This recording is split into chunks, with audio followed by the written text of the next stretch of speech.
And those are some of the headlines. This is Democracy Now!, democracynow.org, The War and Peace Report. I'm Amy Goodman. And I'm Juan Gonzalez. Welcome to all of our listeners and viewers around the country and around the world.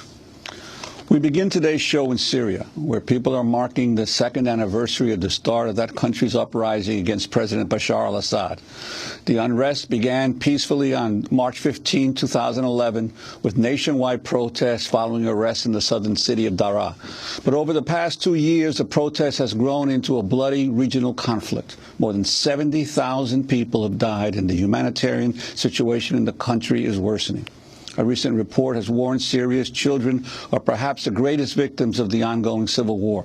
The group Save the Children says more than 2 million children are facing disease, malnutrition, and severe trauma. The number of Syrian refugees has recently topped 1 million. This is UN humanitarian chief Valerie Amos. The rise in the number of refugees crossing the border, not just to Turkey, but also into other neighboring countries, and the rise in the number of people inside Syria itself requiring help and support points to the serious deterioration in the situation inside Syria and the impact of the conflict and insecurity on ordinary women, men and children in the country. As the crisis deepens, the Obama administration's increasing aid to rebels fighting Syrian President Bashar al-Assad. The Washington Post recently reported the United States may provide military supplies, including body armor and armed vehicles. Meanwhile, France and Britain are pushing the European Union to lift its arms embargo on Syria as soon as possible so they can start sending weapons to opposition groups. This is French President François Hollande speaking in Brussels at the European Union Summit. We want the Europeans to lift the embargo on the weapons. This does not mean that we want to go towards total war. We believe a political transition must be the solution for Syria. But since we have to put pressure on and show we are ready to support the opposition, we have to go that far. That is what I will tell my European colleagues. To find out more about the situation in Syria on the second anniversary of the Syrian uprising, we're joined now by Reem Turkmani. She's a member of the Syrian Civil Democratic Alliance, an astrophysicist at Imperial College London. She's in New York meeting with Security Council members discussing possible political solutions to the situation in Syria. Welcome to Democracy Now!, Reem. Can you talk about the situation there? Indeed. As you said, the uprising started as a non-violent uprising. However, because of the extreme violence, the way the regime responded to this uprising, things developed very quickly into a very violent movement.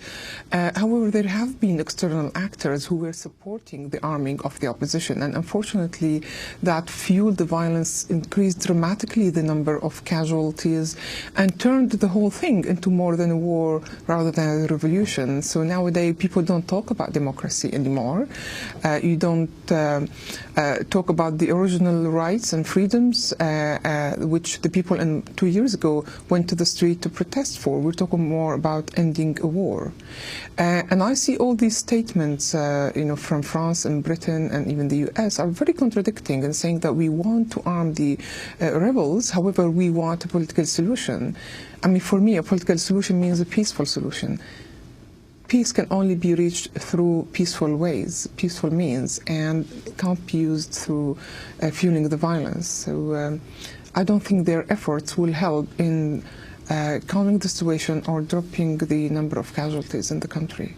And how much of the international support for the resistance in Syria do you see as being more a result of the geopolitical needs of the various actors, the countries in the world scene, and how much of it really responding to the needs of the Syrian people? It's more of a geopolitical struggle, really, over Syria than responding to the needs of the people. I am a member of the opposition as well. All my group, very active inside Syria, is in opposition, but it's a non-violent opposition that is very clear in its aim to reach democracy. However, we don't get any support.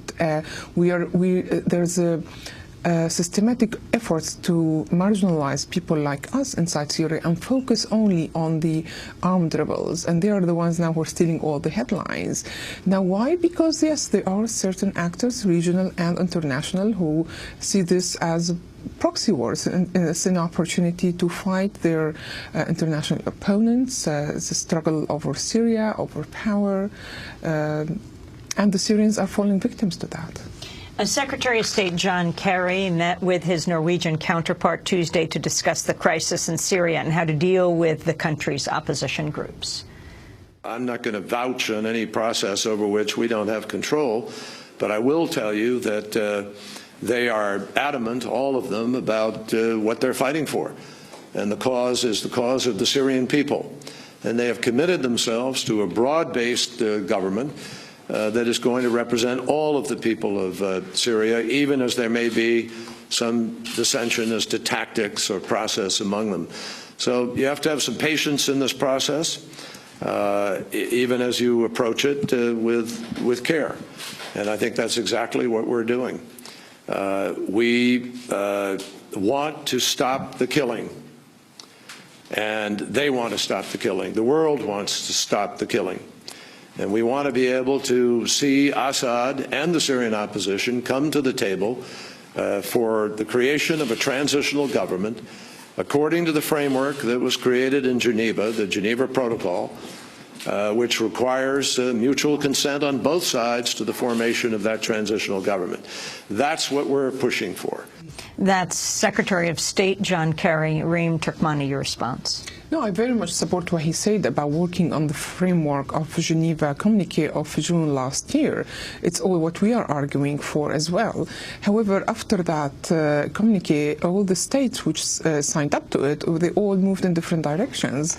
They said they were committing to non-violent struggle and to send monitors for ceasefire. However, they all pulled in completely different directions, even after monitors were sent inside Syria.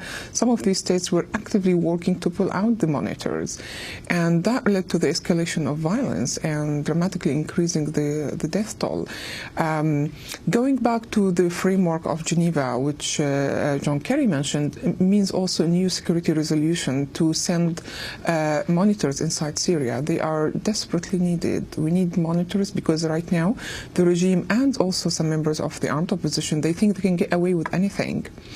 There are no limits. Nobody's watching. They're not even journalists. So there is a strong need for monitors, even for non-violent monitors. I mean, it looks like sending monitors through the UN mandate is very complicated. We'll have to wait for the consent of all the states. In the meantime, we cannot wait. The situation is very critical in Syria. This is where I see the non-violent peace force can play a very, very important role right now, because they can deploy non-violent monitors straight away. And I'm very confident that will help peace and stability in Syria, because we brokered so many local peace deals and they fell apart because there was nobody monitoring. And on the issue of the ascendancy of the armed options in terms of the revolution in Syria, I want to turn to comments made by the Syrian National Council regarding the French and British proposal to lift the arms embargo on Syria. This is SNC leader George Sabra. It's a good step towards the right way, and we are looking to see the result of this statement on the ground.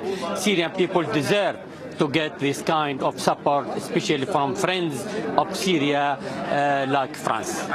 And meanwhile, SNC executive member and deputy chair of the Syrian Muslim Brotherhood, Farouk Taifer, expressed disappointment at the U.S. position.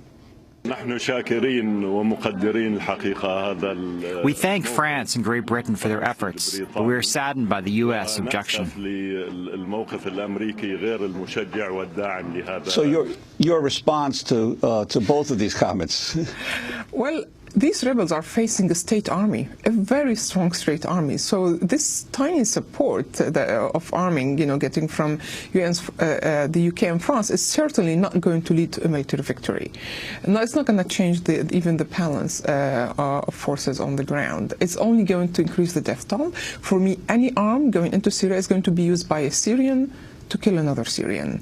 So at the end of the conflict, that will leave me with more work to do with the reconciliation, and it will leave me with a society that is divided into winners and losers. And we've seen the consequences in Iraq. When you leave a society with winners and losers, one of them will show resilience to the other, and spend years and years trying to stabilize the country, and it just doesn't work. Things get erupt again and again, and more people die. We're going to break, and when we come back, in addition to Reem Turkmani, our guest in studio, member of the Syrian Civic Democratic Alliance, here meeting with the United Nations, we're going to be joined by Reese Erlich, who's just back from Saudi Arabia, a freelance correspondent. We'll be back with both of them in a minute.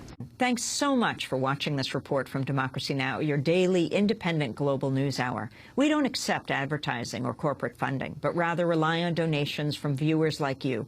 Please make your contribution by visiting democracynow.org. We need your support today to keep bringing you this hard-hitting, in-depth reporting.